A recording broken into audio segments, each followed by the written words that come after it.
Seminar कल से भारत की एकात्मता के विभिन्न पहलुओं को छूते हुए चला है। कल हमने जनजातीय संस्कृति के विभिन्न पक्षों पर और उसके आपस की साम्यता समानता पर चर्चा की थी। आज के चर्चाओं में स्वतंत्रता आंदोलन तथा स्वतंत्रता आंदोलन के बाद के परिप्रेक्ष्य में आधुनिक भारत में जिस प्रकार की कॉनोटेशंस की, नैरेटिव्स की लड़ाई चली है और उसमें जो एक तरह से कहें कि षड्यंत्रकारी अवधारणाएं भी आई हैं, उन पर चर्चाओं के लिए 2 सत्र आज इस उद्घाटन सत्र के बाद होंगे। तो वर्तमान सत्र में मैं निवेदन करूंगा श्री लक्ष्मण राज सिंह जी से, जो कि भारतीय अभियांत्रिकी सेवा इंडियन इंजीनियरिंग सर्विस के अधिकारी हैं और इंजीनियरिंग जैसे तकनीकी विषय में होने के बाद भी सांस्कृतिक विषय, जनजातीय संस्कृति, जनजातीय परंपराओं, इनका विशद अध्ययन इनका रहा है, वो सुनने के बाद आपको पता चलेगा ही। साथ ही इनके साथ एक और विशेषता जो जुड़ी हुई है, महारानी दुर्गावती की वंश परंपरा से आते हैं, उनके वंशज हैं। तो निवेदन करूंगा भाई साहब, आप अपनी बातचीत आज आरंभ करें और थोड़ा सा व्यवधान आएगा मंत्री जी के आने के बाद, फिर हम कंटिन्यू करेंगे। सबसे पहले तो मुझसे पहले जो दीदी मधुर गीत गा रहे थे, उसके मेरे आने से वो व्यवधान हो गया, तो उसके लिए मुझे लगता है कि वो बहुत मधुर लय में आप गा रहे थे। इसी तरह से उसी बात को थोड़ा कंटिन्यू करता हूँ। लोक में ही हमारा इतिहास व्याप्त है। जो आज का विषय है, स्वाधीनता संग्राम में जनजातियों का योगदान। तो सबसे पहले तो मंच पर विराजमान सादर हमारे रविशंकर जी और जो मुख्य अतिथि हैं, उनको हम सूक्ष्म रूप में मान लेते हैं कि यहाँ विराजित हैं, उनको भी प्रणाम करते हुए, दर्शक दीर्घा में बैठे हुए मेरे कई अभिन्न मित्र, मैं देख पा रहा हूँ गोकुल जी हैं, सभी लोग बैठे हुए हैं। तो हम लोग अक्सर अपने उसमें जो बात करते रहते हैं, शब्द सुनते रहते हैं, पर कुछ नए श्रोता हमारे बीच जुड़े हैं, तो उन विषयों को लेकर भी चर्चा करेंगे। विषय स्पष्ट है, स्वाधीनता संग्राम में जनजातियों का योगदान, जनजातीय नायकों का योगदान। विषय इसलिए महत्वपूर्ण है कि हम आज़ादी का अमृत महोत्सव मना रहे हैं। अगर आप दुनिया की डेमोक्रेसीज़ को उठाकर देखें, वेदर इट्स अमेरिका और यूरोप और France, they have given very special impetus on their 75th year of independence, because उस वहाँ से उन्होंने अपनी कंट्री को रीबूट किया। दे लुक बैक कि 75 वर्षों में क्या गलतियाँ हुई, क्या चीज़ें छूटी। तो मैं समझता हूँ कि माननीय प्रधानमंत्री जी ने जब आज़ादी के 75 वर्ष की परिकल्पना को सबके सामने रखा, तो उन्हें प्रमुखता से 2 बातों को रखा और ये कहा कि जो आज़ादी का स्वाधीनता संग्राम रहा है, उसमें एक तो केवल एक परिवारवादी जो इतिहास लिखन रहा है कि केवल उन्होंने ही आज़ादी दिलाई, कहा जाए कि दे दी हमें आज़ादी बिना खड़ग बिना ढाल। तो ये जो बिना खड़ग और बिना ढाल की आज़ादी नहीं मिली थी, असंख्य लोगों ने, चाहे वो मेरा परिवार हो, चाहे कितने परिवार हैं, उन्होंने अपने रक्त रंजित इस मिट्टी में जो योगदान दिया है, उससे भी हमें आज़ादी मिली है। That was the first moot point which honourable prime minister presented. Second thing which he presented was कि देवर वेरियस अननोन वॉरियर्स, अज्ञात वॉरियर्स थे, जिन्हें समाज ने तो स्वीकारोक्ति दी, लेकिन कहीं प्रबुद्ध इतिहासकारों ने उनकी स्वीकारोक्ति नहीं दी। तो ये 2 बातों पर उन्होंने कहा कि आज़ादी के 75 वर्ष में हम ऋणी हैं उन महान योद्धाओं के, जिन्होंने बिना ये जाने कि जिनसे वे टकरा रहे हैं वो एक महान शक्ति हैं, फिर भी अपनी धर्म सत्ता, राज सत्ता के लिए अपनी अनुभूति दी। आज़ादी के 75 वर्ष में परम पूज्य सर संचालक जी ने भी ये बात कही कि ये जो आज़ादी का 75 वर्ष है, ये स्व की अनुभूति का वर्ष है। अब लोग बोलते हैं स्व की अनुभूति क्या है? अगर इफ़ यू समराइज, आज़ादी के 75 वर्ष अमृत काल में स्व की अनुभूति ही हमारी मेन थीम है। स्व की अनुभूति मतलब स्वतंत्रता, हमारा तंत्र, स्वदेश मतलब हमारा देश, स्वाभिमान मतलब अपना अभिमान, स्वामित्व, हमारा ही अपना स्वामित्व। आप देखेंगे कि जितने भी महान जो शब्द निकल कर आते हैं वो सारे स्व से हैं, हमारी स्व की अनुभूति है। जब तक देश को स्व की अनुभूति नहीं होगी, व्यक्ति को आत्म की अनुभूति नहीं होगी, जिसे हम आत्मनिर्भर बोलते हैं या आत्मन बोलते हैं, तो आत्म की यात्रा के लिए स्व की यात्रा बहुत ज़रूरी है। तो आज़ादी के 75 वर्ष में हम उन स्वदेशी जनजाति नायकों को याद करें जिनके कारण ये देश ऋणी है। अब उन्होंने जो बात शुरू की थी उसी बात को अगर आगे बढ़ाएं तो ये प्रश्न उठता है कि क्या जनजाति समाज केवल स्वाधीनता में ही योगदान दिया या कालांतर से योगदान देते आ रहा है? तो लोग प्रश्न करते हैं कि भाई इतिहास में तो ऐसा कुछ मिलता नहीं है।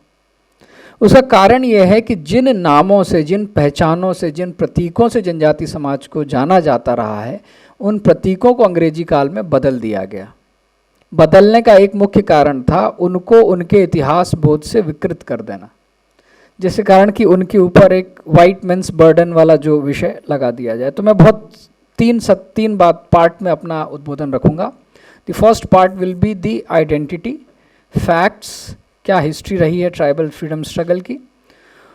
दूसरा पार्ट रहेगा कि लोक में क्या व्याप्तता है जनजाति समाज के प्रति, जनजाति समाज के लिए दूसरों के द्वारा क्या व्याप्तता है। और थर्ड पार्ट जो इसी टॉपिक का है,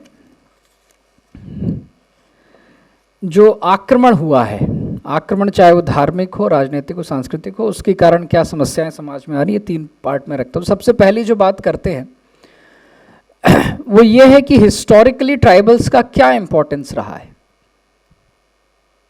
तो जो सो कॉल्ड लिटरेट लोग हैं वो कहते हैं कि आपके पास स्क्रिप्चर्स में क्या लिखा है, what do you have, what you can prove. तो चलिए स्क्रिप्चर्स की बात करते हैं। स्क्रिप्चर्स को 2 तरह से डिवाइड करते हैं, एक तो हमारे रिलीजियस स्क्रिप्चर्स, दूसरे जो स्कॉलर्स के स्क्रिप्चर्स। हमारे रिलीजियस स्क्रिप्चर्स की बात करें तो 2 बहुत महत्वपूर्ण स्क्रिप्चर्स हैं, एक है रामायण और दूसरा है Mahabharat. The literate people, so-called literate people, call them mythology, but they are our ancient history written in the form of stories. So they have the basis for historical evidences, अगर हम एक्सेप्ट करें। तो रामायण की बात करें, रामायण में प्रभु श्री राम अपने भाई लक्ष्मण और सीता के साथ नदी पार करके आते हैं, उनके साथ कोई सेना नहीं थी। Yet he defeated one of the most known army of Ravana with the help of whom? With the help of tribal people. Valmiki Ramayan में जितने भी शब्द प्रयोग किए गए हैं, चाहे वो सुग्रीव हों, चाहे वो बाली हों, चाहे वो जटायु हों, चाहे वो जितने भी लोग हैं जिन्हें किसी तरह किसी कथाकार ने अपनी कल्पना के आधार पर एक जंतु का फॉर्म दे दिया, बट वो जंतु नहीं थे, वो हाड़ मांस के मानव थे जो वनों में रहते थे। वन में रहने वाले नरों को वानर कहा गया, ना कि पूंछ वाले आदमी को। तो हिस्टोरिकल फैक्ट्स है कि Valmiki never portrait them as humanoid of any animals, he represented them as pure human form, जिन्हें हमने उनके कबीले के तौर पर कहीं पूछ और कहीं कर दिया, जो कि हमारी अनभिज्ञता थी। मेरा नाम मरकाम है, मरकाम का मतलब होता है आम के पेड़ की रक्षा करने वाला। तो क्या आप मुझे आम का पेड़ बनाकर रिप्रेजेंट कर देंगे? Similarly the Sugriva was the ruler, Bali was the ruler. Can a monkey rule a state? Can a monkey head an army? It's not possible. तो ये हिस्टोरिकल फैक्ट्स हैं कि जो रामायण में जितने भी कबीले थे जिन्होंने मिलकर रावण की लंका को हटाया, तो वो हमारे हिस्टोरिकल फैक्ट्स हैं। They were all mighty powerful warriors trained in all kind of armed struggle with the defeated army of Ravan. Second बात आती है महाभारत की। महाभारत में भी 2 पक्ष लड़े, कौरव और पांडव। आपको जानकर आश्चर्य होगा कि Mahabharata is the only written scriptures जिसमें पूरे भारत का ज्योग्राफिकल आइडेंटिफिकेशन आज भी वैसा है।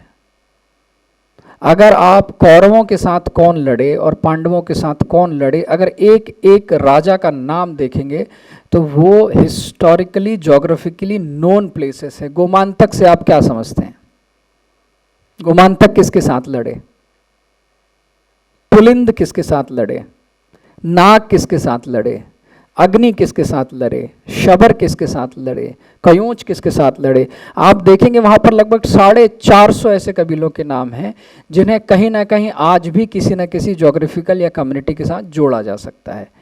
तो जब महाभारत में इतने महान लोग जो लड़े, हम उनके एग्जिस्टेंस को कैसे नकार सकते हैं? हम ये कैसे भूल जाएं कि वनों में रहने वाले भी शासक थे, निषाद राज थे। उस वक्त की व्यवस्था में भी ग्रामवासी, वनवासी और नगरवासी, इन तीनों व्यवस्थाओं में राजा की व्यवस्थाएं थीं, उनके अपने राज्य थे, स्वामित्व थे, प्रभुत्व था। परंतु चलिए मान लीजिए हिस्टोरिकल रिसर्च, एडवांस रिसर्च के हिसाब से we can not accept these mythologies as accepted facts. तो चलिए उनके ही फैक्ट्स की बात कर लें। Who was the first person who wrote about India? That was the Megasthenes Indica. Megasthenes जो कंटेम्प्रेरी हिस्टोरियन था, जो कि अलेक्जेंडर के साथ आया और आगे भी रहा, उसने इंडिया के बारे में लिखा है। आप अगर इंडिका आज के फॉर्म में अवेलेबल नहीं है, लेकिन इंडिका को कोट करने वाले जितने भी कंटेंट आप देख लें, उसने पूरे भारत में ये बात स्पष्ट की कि जिस अलेक्जेंडर द ग्रेट को मैसेडोनिया से हिंदू कुश तक आने में मात्र 7 से 8 महीने लगे, उसे 6 महीने लग गए भारत की सीमा में प्रवेश करने के लिए। अगर आप उसको गौर से पढ़ें तो साफ कहता है कि 6 महीने में भी अलेक्जेंडर उन ट्राइबल कम्युनिटीज़ के ऊपर जीत नहीं हासिल कर पाया था जो हिंदू कुश से लेके हमारे उस बॉर्डर एरियाज़ में रहते थे, क्योंकि वो बहुत फियर्स वॉरियर थे। Then he adopted one doctrine कि उसने यूरोप से विभिन्न तरह के उपहार मंगाए और इन कबीलों के साथ एक मैत्रीपूर्ण संबंध किया और उनसे कहा कि हम आपके दुश्मन नहीं हैं, हम आपके मित्र हैं, आप हमें अंदर प्रवेश करने दीजिए। तब जाकर वो भारत के अंदर प्रवेश करता है। तो इससे ये बात स्पष्ट होती है कि भारत की सीमाओं में रहने वाला वो भारत नहीं जिसे आप राजनीतिक भारत आज समझते हैं। भारत जो सांस्कृतिक भारत है, उसका विन्यास हमारे राजनीतिक भारत के विन्यास से कहीं बड़ा था। वो ईरान की सीमाओं से पश्चिम में खत्म होता था और पूर्वोत्तर में, जिसे आज आप थाईलैंड और बोलते हैं, या अगर आज की डेट में म्यांमार कहें, वहाँ से शुरू होकर पूर्वोत्तर के अफगानिस्तान और ईरान की सीमाओं तक भारत का विन्यास था।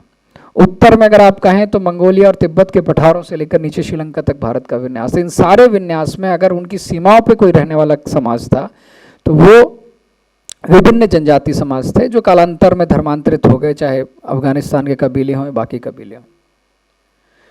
तो हम ये मानते हैं कि भारत की पहली रक्षा पंक्ति कौन थे? वो वनों में रहने वाले जनजाति समाज थे। और दूसरे फैक्ट्स की बात की जाए तो सबसे इंपॉर्टेंट फैक्ट है वो आता है अर्थशास्त्र में। कौटिल्य ने जो कहा है, कौटिल्य बहुत स्पष्टता से कई जगहों पर लिखता है कि जो राजा की राज व्यवस्था है, उसमें जो गज सेना है, उसमें जो तीरंदाज सेना है, उसके प्रमुख घटक आट्विक होते हैं। आट्विक मतलब वो जनजातियां जो वनों में निवास करती हैं। और वो 2-3 जगह पर बहुत प्रोमिनेंटली बात कहता है कि अगर आपके राष्ट्र में कहीं पर विद्रोह हो जाए तो आपको आट्विक सेनाओं को पहले भेजना होता है, क्योंकि बोले आट्विक सेनाएं किसी प्रलोभन के कारण अपने पाले नहीं बदलती हैं।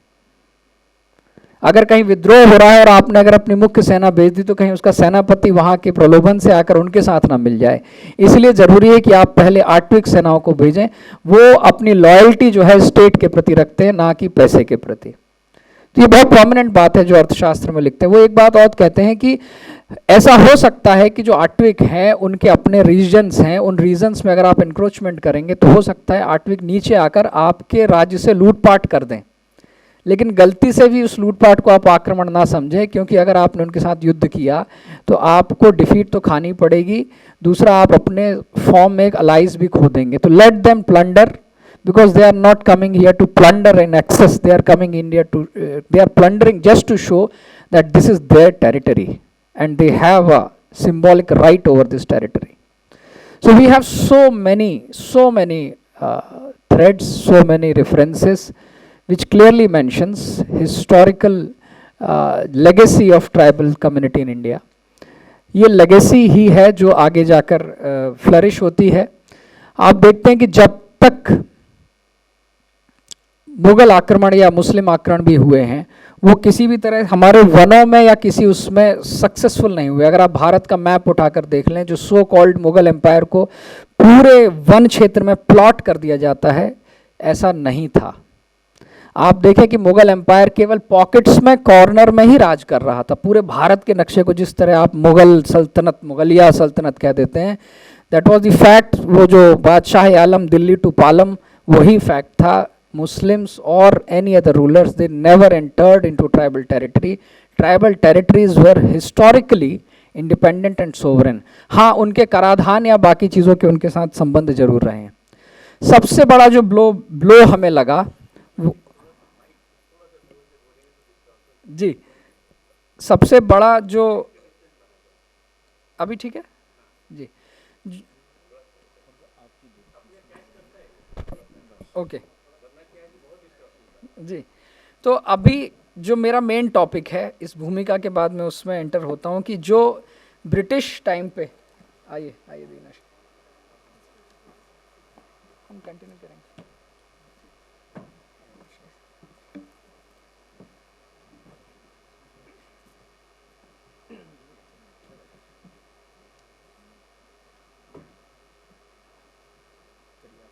हाँ, मैं हमारे बीच पधारी हुई आदरणीय रेणुका दीदी को प्रणाम करता हूँ। जो विषय दीदी हम रख रहे थे, स्वाधीनता संग्राम में जनजातियों का योगदान, तो उसकी अनौपचारिक भूमिका में आपके आने से पहले रख रहा था। विषय अब आपके सामने प्रस्तुत करना चाहता हूँ कि जो आज़ादी 75 में स्व का वर्ष हम मना रहे हैं और जो स्व की अनुभूति के लिए हम ये कार्य कर रहे हैं, उसमें सबसे महत्वपूर्ण रहा है अंग्रेजों के समय में जनजातीय नायकों का जो संघर्ष है, वो सबसे महत्वपूर्ण है हिस्टोरिकली। और एक अच्छी बात यह है कि कहीं ना कहीं ये कई ब्रिटिश सोर्सेज में डॉक्यूमेंटेड हुआ है। हम सभी जानते हैं कि भारत में जब 20 मई 1498 को वास्को डी गामा भारत में आया, तो उसका उद्देश्य कालीकट तट पर शासन करने के लिए नहीं था, वो यहाँ पर एज अ ट्रेडर्स आए थे। हम जानते हैं कि 12 अक्टूबर 1492 को कोलंबस जब अमेरिका में उतरता है, तो उसका उद्देश्य अमेरिका को खोजना नहीं था, उसका उद्देश्य भारत के व्यापारिक मार्ग को खोजने का था। ये दो जो घटनाएं हैं लगभग उसी समय है जब ऑटोमन एम्पायर ने जो ट्रेडिशनल अरब रूट्स थे ट्रेड के, उन ट्रेड्स पे कब्जा कर लिया था, और यूरोपीय व्यापारों में प्रॉफिट्स के लिए जो कंपनियां थीं, उनके लिए बहुत ज़रूरी था कि भारत के जो स्पाइस ट्रेड के लिए कोई नया रास्ता खोजें। तो भारत में स्पाइस ट्रेड के रास्ते के रूप में आए थे, किसी प्रशासक के तौर पर नहीं आए थे। This is biggest irony of the world कि people those who came in the form of traders, they became the ruler of India. तो जब वो यहाँ पर आए, तो जो शुरुआत में, actually I am not able to hear my own voice, that is the issue. So इसलिए मुझे लग रहा है कि मेरी आवाज़ आप तक पहुँच नहीं आ रही है। वी यूज्ड टू से मॉनिटर शुड बी देयर, तो मैं नहीं पहुँच पा। तो जब वो 3 बार आए, तो भारत को जो आप देखें 3 कोस्ट थे। एक तो कोस्ट जिसे आप मलाबार कोस्ट बोलते हैं, दूसरा कोस्ट आप कोरोमंडल कोस्ट बोलते हैं, और जो तीसरा पार्ट था जिसे आप बंगाल बोलते हैं। बंगाल में वो as a state of ruler आए, और उन्होंने वहाँ के राजा से जो जिस तरह से दीवानी और अधिकार लिए, उन अधिकारों का सबसे पहला जो सामना उनको करना पड़ा वो जनजातीय क्षेत्रों में विरोध से ही था। उसका कारण ये था कि अंग्रेज़ों ने जब प्रशासन शुरू किया, तो चाहे वो सूरत या बंगाल प्रेसिडेंसी हो, चाहे मद्रास प्रेसिडेंसी हो, चाहे बंगाल प्रेसिडेंसी हो, सूरत और कोरोमंडल की मद्रास प्रेसिडेंसी में उन्होंने सोवरेनिटी जो है वहाँ के रूलर्स को दे दी थी। कि लेकिन बंगाल का जो रूलर था, जो आप जानते हैं, उसने कहीं ना कहीं सोवरेन राइट्स जो हैं वो ब्रिटिश उनको फोर्सेस को दे दिए थे। और साउथ की दोनों फोर्सेस में करें, चाहे वो डच हों, चाहे पोर्तुगीज़ हों, चाहे फ्रेंच हों या ब्रिटिशर्स हों, उन्होंने वो आधिपत्य नहीं किया था जो बंगाल प्रेसिडेंसी में किया था। तो वास्तव में कहा जाए कि ट्राइबल्स का या जनजातीय समाज का जो सबवर्जन शुरुआत हुआ, वो कहीं ना कहीं बंगाल प्रेसिडेंसी से हुआ। और आप उस वक्त जानते हैं कि बंगाल प्रेसिडेंसी में ही सबसे बड़ा ट्राइबल एरियाज इन्वॉल्व था, जैसे आप छोटा नागपुर, बंगाल, बिहार, मध्य प्रदेश, उड़ीसा, आंध्र प्रदेश, ये सारा बोल सकते हैं। Part of Andhra Pradesh was under Madras presidency. तो सबसे बड़ी रिवोल्ट की जो शुरुआत है इन्हीं क्षेत्रों पर होती है। क्यों है हुआ रिवोल्ट, कारण क्या है? हिस्टोरियन सिर्फ लिखते हैं कि ट्राइबल्स ने केवल अपने जल जंगल जमीन के अधिकारों के लिए रिवोल्ट किया. They somehow try to down place the contribution of tribal freedom fighter in the form of this. लेकिन वो ये नहीं जानते कि जल जंगल जमीन के लिए अधिकार होता तो वहाँ पर रहने वाली अन्य कम्युनिटी के साथ भी उनके संघर्ष हुए, वो क्यों नहीं हुए? तो आपको जानकर आश्चर्य होगा कि सबसे पहला जो कन्फ्लिक्ट शुरुआत होता है वो होता है परमानेंट सेटलमेंट से, जिसे आप कॉर्नवालिस कोड के नाम से जानते हैं. भारत के हजारों वर्षों के इतिहास में भूमि पर व्यक्तिगत अधिकार नहीं थे. अधिकार सामाजिक थे, गांव के थे, समुदाय के थे. अंग्रेजों की व्यवस्था आने के बाद एक झटके में कॉर्नवालिस कोड या परमानेंट सेटलमेंट ने भारत की प्रत्येक इंच भूमि का अधिकारी ब्रिटेन में बैठी सत्ता को बना दिया.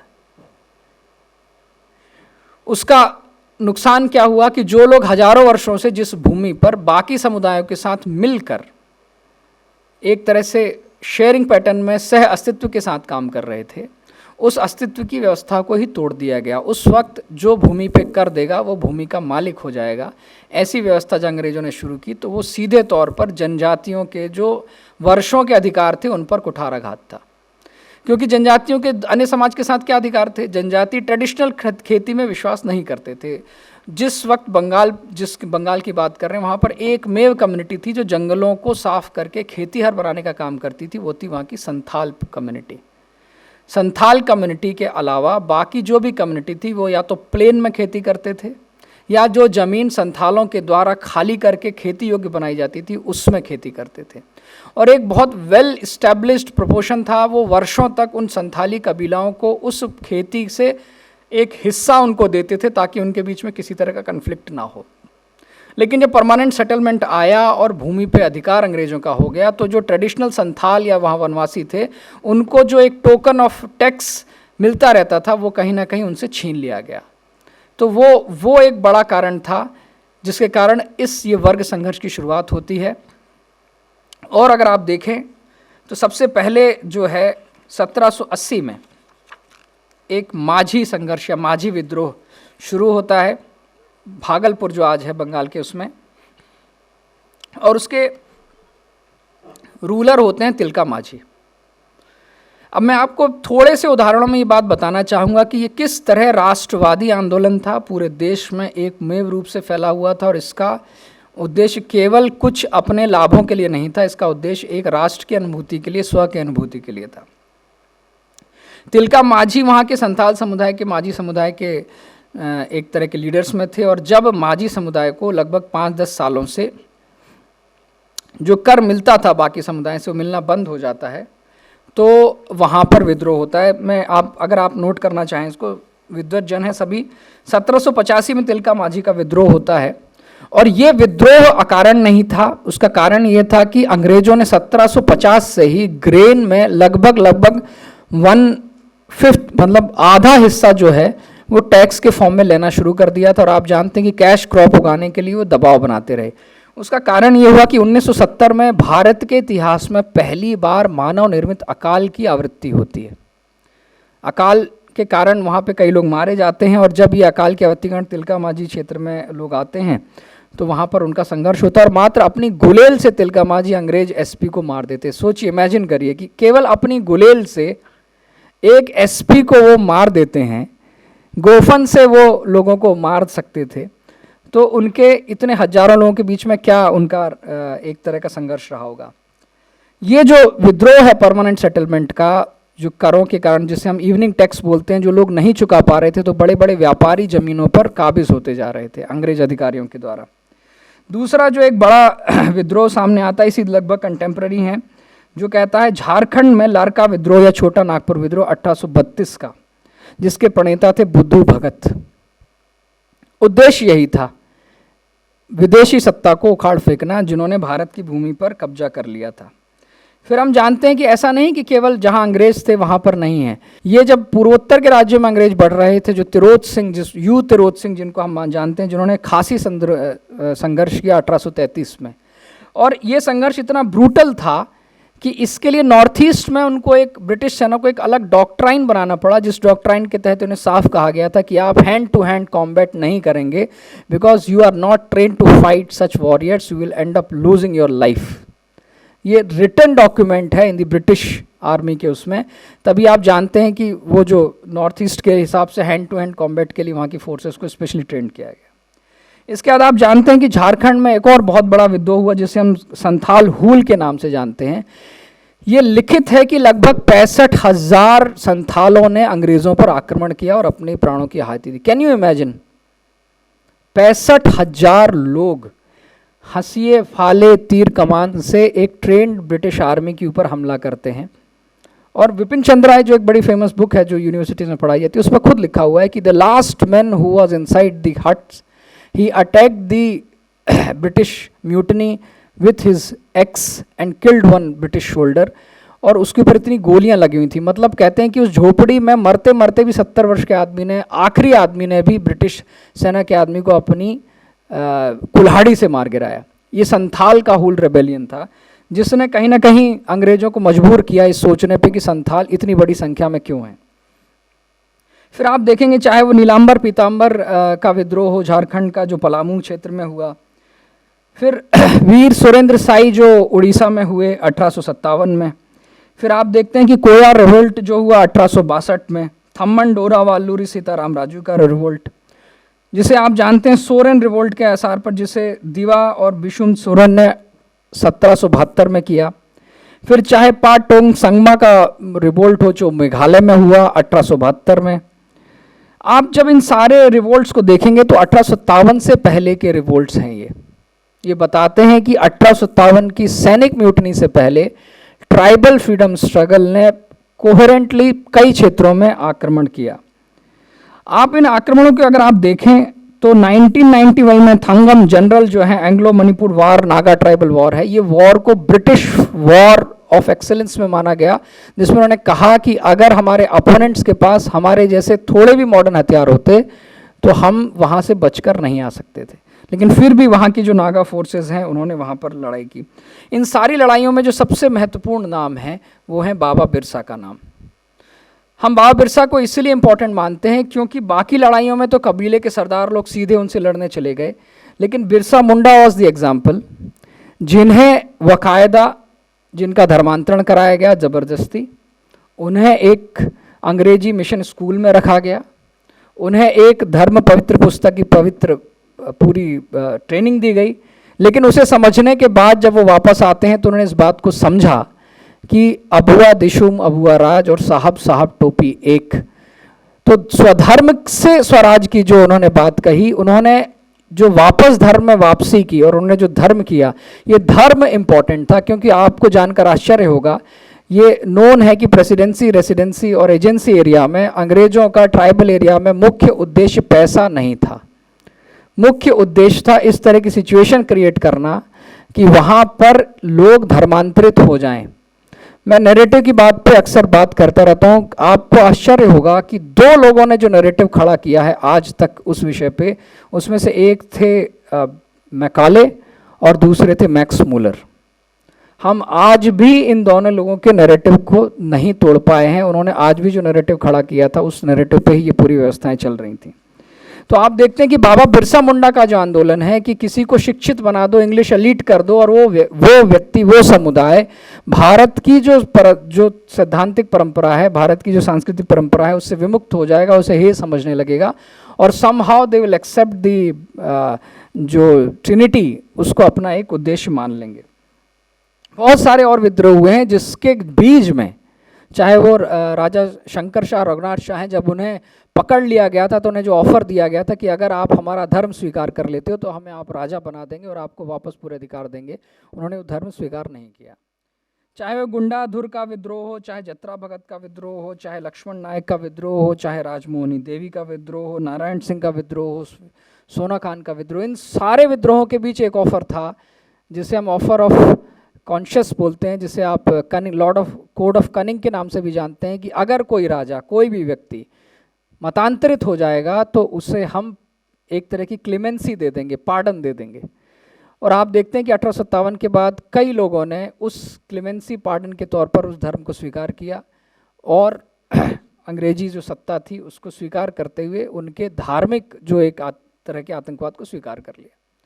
हम जब रिव्यू में जाते हैं, आज की समस्याएं देखते हैं, तो आप संख्या के तौर पर न्यूमेरिकल देख लीजिए कि इतनी अधिक संख्या में इतना बड़ा विद्रोह दुनिया के किसी भी ज्योग्राफिकल लोकेशन पर नहीं, जहां पर जनजाति नायक ये जानते हुए कि वो जिसके सामने लड़ रहे हैं उससे हथियार में, संख्या में, शक्ति में किसी प्रकार भी सामान्य नहीं है, लेकिन केवल एक बात कि मेरी मातृभूमि पर विदेशी आक्रमण को उखाड़ने के लिए मेरे पास जो भी शक्ति होगी मैं अपने धर्म स्वरूप कार्य में उनसे लड़ूंगा, चाहे मृत्यु निश्चित हो। राजा शंकर शाह रघुनाथ शाह ने बड़ी अच्छी कविता लिखी कि मूंद मुख मुंडिन को चुगलों को चबाई खाई। मतलब इन जो मुगल हैं या जो एक तरह से विदेशी हैं उनको माँ काली का आप चबा के खा जाओ। तो इस तरह का जो भाव है कि अपना जो स्वधर्म है, जो भूमि है, उस पर जो विदेशी परतंत्र धार्मिक लोगों का जो एक तरह का बेजा जो अधिकार था उसको उखाड़ने के लिए ये युद्ध था। इसलिए आज़ादी के 75 वर्ष में इस बात को स्वीकार करते हैं कि ये कोई केवल अपने स्वार्थ के लिए लड़ने वाले भूमि के लिए युद्ध नहीं थे। लगभग 750 ऐसे नॉन फ्रीडम फाइटर्स हैं जो ट्राइबल एरियाज में लड़े और किसी ने भी अपने लिए लड़ाई नहीं लड़ी, सभी ने देश के लिए लड़ाई लड़ी।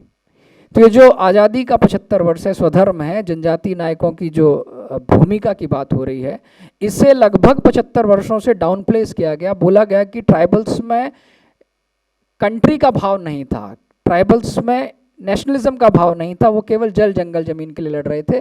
और चूंकि हमने उन्हें जल जंगल ज़मीन की, छोटा नागपुर TNT एक्ट और ये सारे एक्ट, तो वो अब उनके अंदर नेशनलिटी का जो भाव है वो आया है। ऐसा नहीं है, वर्षों से ये नेशनलिटी का भाव उनके साथ था।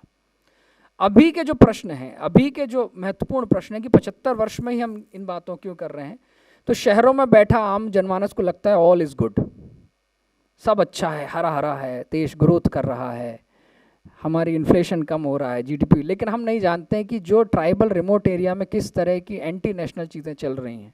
कुछ दिन पहले PFI ने एक डॉक्यूमेंट अनलोड किया, vision 2047, that is the form जो कि एक स्टेट, इंडियन स्टेट में प्रतिबंधित है जिसका नाम झारखंड है। वहाँ पर PFI ने बड़ी संख्या में ट्राइबल एरियाज़ में पत्थलगड़ी और इन सब चीज़ों के लिए फंडिंग की है जिसके नोन सोर्सेस मिले। 3 विश्व की बड़ी संस्थाएं जिसमें ISIS, ISI और जो जमातें ये सारे हिंद हैं, इन सब के स्लीपिंग कैडर झारखंड में मिले। हमें लगता है केवल झारखंड में ये बात हो रही होगी, ऐसा नहीं है। कई स्टेट्स में इन एंटी नेशनल जो ऑर्गेनाइजेशन है उनकी हमको वहाँ पर एक्टिविटीज़ मिल रही हैं। और सभी में एक बात कायम तौर पर है, उन्होंने उनके जो डॉक्यूमेंट्स मिले हैं, जो विजन 2047 का डॉक्यूमेंट है, उसमें बात प्रमुखता से कही गई कि आपको फ्रंट के तौर पर ट्राइबल्स को आगे रखना है, शेड्यूल कास्ट को आगे रखना है, बार बार संविधान संविधान कहना है, तिरंगे झंडे को लेकर आंदोलन में शामिल होना है, लेकिन बात करनी है भिलिस्तान की, गोंडवानिस्तान की, डिफरेंट स्टेट्स की, और उन सारी डिफरेंट स्टेट को लेकर अलगाव, मैं और तुम, ये जो दोनों के बीच में संघर्ष है, इसको बढ़ाकर इन दोनों के बीच की खाई को बढ़ाना है। पिछले 10 वर्षों में एक बड़ा आंदोलन खड़ा हुआ है जिसे हम United Nations charter of indigenous peoples बोलते हैं, जिसके लिए 9 अगस्त को पूरे देश में बड़े बड़े कार्यक्रम किए जा रहे हैं बड़ी संस्थाओं के द्वारा। उसमें जो कई उपबंध हैं वो ये कहते हैं कि जो indigenous people can opt for their own choice of nationality, they can opt for their own of nationalism, they can opt for their own nation. तो भारत, और उन्हें अधिकार कौन सा दिया जाएगा? Right to self determination. क्या आप जानते हैं राइट टू सेल्फ डिटर्मिनेशन का मतलब क्या है? UN का चार्टर ये बोलता है कि राइट टू सेल्फ डिटर्मिनेशन का मतलब है कि लोग किसी ज्योग्राफिकल एरिया में अगर मेजॉरिटी में हो तो वो रेफरेंडम करा लें, और रेफरेंडम में वो जीत जाते हो तो अलग देश के अधिकारी हो जाते हैं। भारत के कई ऐसे ट्राइबल एरियाज़ हैं जहाँ पे ट्राइबल की जनसंख्या 90% है, और उस एरिया को अगर आप निकालें तो कई कई राज्यों से बड़ा क्षेत्रफल के तौर पर वो एरिया आता है। और ऐसी संस्थाएं इसी बात को ध्यान में रखते हुए जनजाति समाज और अन्य समाज के बीच एक पूरा अलगाव का एक षड्यंत्र फैला रही हैं। हमें ये बड़ा सामान्य लगता होगा, चाहे वो यलगार परिषद हो, चाहे जितने भी नक्सलाइट मूवमेंट हों, उन सभी में अगर आप एक बात प्रोमिनेंटली देखेंगी तो कॉन्स्टिट्यूशनल अथॉरिटीज़ का सबवर्जन करना ही ट्राइबल एरिया का उनका मेन टास्क है। भारत का संविधान किसी लायक नहीं है इस बात को उनको बताना, और यूनाइटेड नेशन का एक चार्टर आपको सारे अधिकार देगा इस बात को स्थापित करने के लिए एक बड़ा ही सुनियोजित षड्यंत्र बनाया जा रहा है, जिसके कारण आज ट्राइबल एरियाज़ में बड़े अलगाववादी विषय चल रहे हैं। तो इसका सॉल्यूशन क्या है? उसका सॉल्यूशन यही है कि ये जो देश आज आज़ादी के 75 वर्ष मना रहा है, इसकी आज़ादी के स्वाधीनता संग्राम में जनजातियों का भी उतना ही योगदान था जितना किसी और का योगदान है। इस स्व की अनुभूति से ही हम इस अलगाववाद को तोड़ सकते हैं। और बहुत ज़रूरी है, आप सभी यहाँ पे प्रबुद्ध लोग बैठे हैं, मैं यूनिवर्सिटी के सेंटर, मैं खुद कह रहा हूँ कि आज भी कई यूनिवर्सिटीज़ में अगर आप हिस्ट्री की किताबें उठाकर देखेंगे और एंशिएंट हिस्ट्री की किताब उठाकर देखेंगे तो आज भी ये कहा जाता है कि 1500 वर्ष BCE में आर्यन इन्वेजन हुआ था। आज भी, this is the accepted syllabus part, हम आज भी आर्यन इन्वेजन थ्योरी को पढ़ा रहे हैं। हम आज भी उस मैकॉले की थ्योरी कह रहे हैं कि 1200 BC पहले ऋग्वेद लिखा गया था। ये सारा 1500 BC का झमेला इसलिए है क्योंकि 4004 BC में बाइबल के हिसाब से दुनिया की निर्माण हुआ था। तो उसके लिए ज़रूरी है कि जब 4000 साल पहले बाइबल में दुनिया का निर्माण हो तो बाकी सारी सभ्यताओं को आपको 1200 के आसपास लाना पड़ेगा, क्योंकि तभी आप उस हिस्ट्री को इस्टेब्लिश कर सकते हैं जो कहता है कि 4000 साल पहले दुनिया बनी है। तभी कहा गया कि ये, लेकिन उन्होंने जितने आर्य मैं उस विषय पे नहीं जाता हूँ क्योंकि वो एक सेपरेट पार्ट है, लेकिन जो आज मूल निवासी का षड्यंत्र है उन्होंने टर्मिनोलॉजी बदल ली है। अब वो जानते हैं कि historically Aryan invasion theory flop हो चुकी है, तो एक नया शगुफा छोड़ दो जिसे हम कहते हैं कि मूल निवासी। कौन मूल निवासी? आर्यों के अलावा सारे मूल निवासी। क्या आर्यन शब्द का सबसे पहला उपयोग दक्षिण के राजा ने किया था? उसमें लिखा हुआ है कि जो भी आर्य हैं वो साउथ के हैं। द्रविड़ का सबसे पहला उपयोग, द्रविड़ शब्द का उपयोग आदि शंकराचार्य ने किया था। जब उनसे पूछा गया था कि तुम कौन हो, कौन सी भाषा बोलते हो, तो उन्होंने कहा कि मैं द्रविड़ा का पुत्र हूँ, मैं द्रविड़ा भाषा बोलने वाले क्षेत्र से आता हूँ। तो ये जो सारा फसाद है जिसे लेकर ईवी पेरियार ने साउथ में एक अलग रामायण चला दी, और आज पूरी एक विचारधारा है जिसे हम द्रविड़ विचारधारा के नाम पर जानते हैं, जो कि कई वर्षों से, वो सारी विचारधारा का मूल ही आर्यन इन्वेजन थ्योरी है। तो जिस देश में 4-4, 5-5 राज्यों में विभाजन का उद्देश्य ही आर्यन इन्वेजन थ्योरी है, मूल निवासी थ्योरी है, हम उसे आज भी क्यों पढ़ा रहे हैं? इस बात को प्रश्न उठाना चाहिए। ये बहुत बड़ा समय है। मैकाले और मैक्स मुलर को गए कई साल हो गए, लेकिन आज भी हम उनकी, सर मार्टिमर व्हीलर की थ्योरियाँ पढ़ा रहे हैं, जबकि उन्हीं के कंटेम्प्रेरी बीबी लाल ने ये बोल दिया था कि ये थ्योरी फ्लॉप है। घोड़े की हड्डियाँ का अस्तित्व नहीं होना, ऐसे छोटे हजारों का कंकाल, नर कंकाल मिले, छोटी छोटी बातों को मिलकर जो मानस पे स्थापित कर दिया कि आर्य बाहर से आए थे और भारत में मूल निवासी और गैर निवासी लोग हैं, इस बात की जो अवधारणा है, इसे कहीं तोड़ना है तो आज़ादी के 75 वर्ष में जनजातियों के योगदान को हम सभी को स्वीकार करना होगा। हम सौभाग्यशाली हैं उस देश में जहाँ पर देश की राष्ट्रपति उस वनवासी समाज से आती हैं जिन्होंने स्वाधीनता संग्राम में बढ़ चढ़कर हिस्सा लिया है। हम सौभाग्यशाली हैं कि देश में 75 वर्षों बाद देश के परम पूज्य प्रधानमंत्री ने ये स्वीकार किया कि इस देश में जनजातियों के गौरवपूर्ण योगदान के लिए एक छुट्टी देश में होनी चाहिए, एक दिवस देश में होना चाहिए। इसलिए पहली बार 2021 में 15 नवंबर को जनजाति गौरव दिवस की घोषणा की गई। इतनी सारी चीज़ें होते हुए भी आज देश में लगभग 8 राज्यों में जनजाति मुख्यमंत्री हैं। 8 राज्यों में, 29 राज्यों के उसमें से 8 राज्यों में जनजाति मुख्यमंत्री होना कोई छोटी बात नहीं। बड़ी बड़ी प्रमुख संस्थाओं में आज भारत का कानून मंत्री जनजाति है। देखिए, वो राष्ट्र जिसका पहला कानून मंत्री बाबा साहब अम्बेडकर थे, और आज भारत का कानून मंत्री एक ट्राइबल कम्युनिटी से है, वो उस चेयर पर बैठा हुआ है जो देश के कानून बना रहा है। हम इससे बेहतर परिकल्पना क्या कर सकते हैं? ये जो रिसोर्सेज के एलोकेशन की बात है, पॉलिसीज इम्प्लीमेंटेशन की बात है, डेवलपमेंट की, ये सारी नेपथ्य की बातें हैं जो संविधान में प्रमुख बातें हैं, जो पूरी दुनिया में कहीं नहीं की गई हैं कि किसी जनजाति को उस देश के सर्वोच्च सीट पर बैठाने का जो मौका दिया है केवल भारत के संविधान ने दिया है। तो आज़ादी के 75 वर्ष में अपनी बात को यहीं कंक्लूड करता हूँ कि हमारे संविधान ने जो अधिकार हमें दिए हैं, जनजातियों को दिए हैं, वो दुनिया के किसी भी रिटन डॉक्यूमेंट में नहीं है। वर्बल तो आप छोड़ दें, 100 से अधिक जो सेक्शन है ट्राइबल को एम्पावर करने के, वो भारत के संविधान में, इतना एलैबोरेटेड पॉजिटिव डिस्क्रिमिनेशन का कॉन्सेप्ट दुनिया के किसी भी कॉन्स्टिट्यूशन में नहीं है, किसी रूल में नहीं है। लगभग 70 से अधिक ऐसे कानून हैं जो जनजातियों के अधिकारों की रक्षा के लिए बनाए गए। तो ये आज एक बड़ा समय है जो आज़ादी में जनजातियों का योगदान इसलिए कहने के लायक है, जो अलगाववादी ताकतें, शक्तियां आज भारत को तोड़ने के लिए, 1000 कट्स थ्योरी के लिए जो छोटी छोटी आइडेंटिटीज़ खड़ी कर रही हैं, वो आइडेंटिटीज़ बहुत घातक हैं। आपके सामने आई थिंक प्रोफेसर टीजे जोम्स से उनकी पुस्तक में एक बड़ी अच्छी उन्होंने कंक्लूजन में बात कही है कि जो अखंडता है भारत की, उसका सबसे बड़ा दुश्मन है राइट टू सेल्फ डिटर्मिनेशन। तो हम प्रतिकार करें और आज़ादी के 75 वर्ष में जो जनजातीय नायकों ने अपना योगदान दिया है, जो ऐतिहासिक काल से, चाहे रामायण हो चाहे महाभारत है, उनका जो एक अस्तित्व, अस्मिता का और एक जो एक बड़ा सम्मान रहा है हमारे स्क्रिप्चर्स में, हमारे उसमें, उसे हालांकि लोगों ने डिस्टॉर्ट करने का प्रयास किया, लेकिन आज की टेक्नोलॉजी के रूप में वापस अस्मिता पहुंच रही है। ये सभी लोग इस बात को मान रहे हैं कि हम सब भारत माँ के लाल, भेदभाव का कहाँ सवाल।